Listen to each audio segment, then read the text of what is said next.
welcome back to the Cozy Chair. Isn't it so fun to come to the fire station? Well, I have a special book for you, and it is Curious George. We have not read any books about Curious George yet, and this time, Curious George is going with the firefighters. This book is by H.A. Ray, Margaret and H.A. Ray. This is George. He was a good little monkey and always very curious. Today, George and his friend, the man with the yellow hat, joined Miss Gray and her class on their field trip to the fire station. That's what we're doing today. We're having a field trip to the fire station. The fire chief was waiting for them right next to a big red fire truck.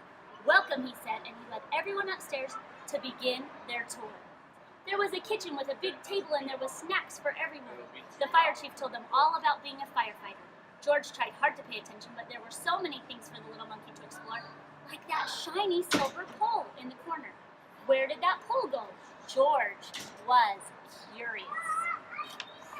Wyatt went back downstairs. There was the great big fire truck.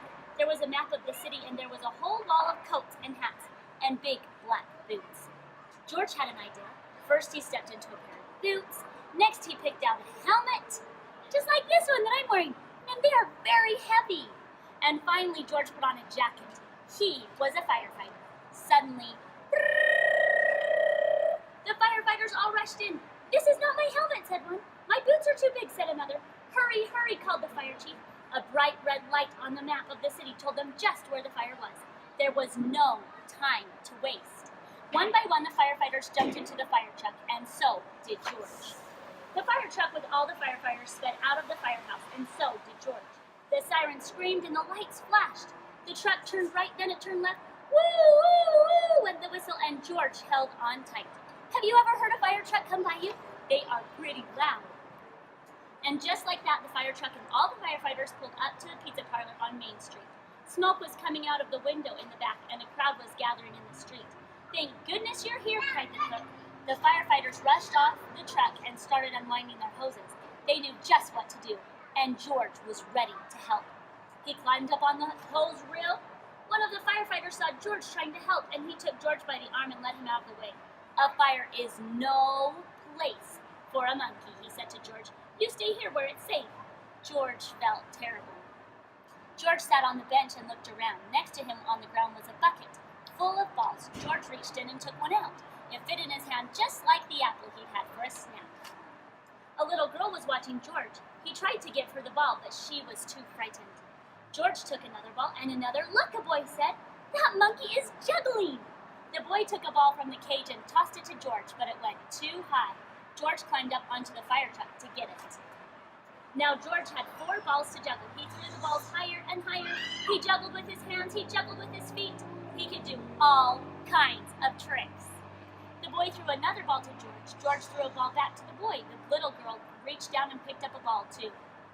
Soon all the children were throwing and catching back and forth. The fire chief came to tell everyone that the fire was out. Just then the little girl laughed and said, "Look, Mommy, a fire monkey."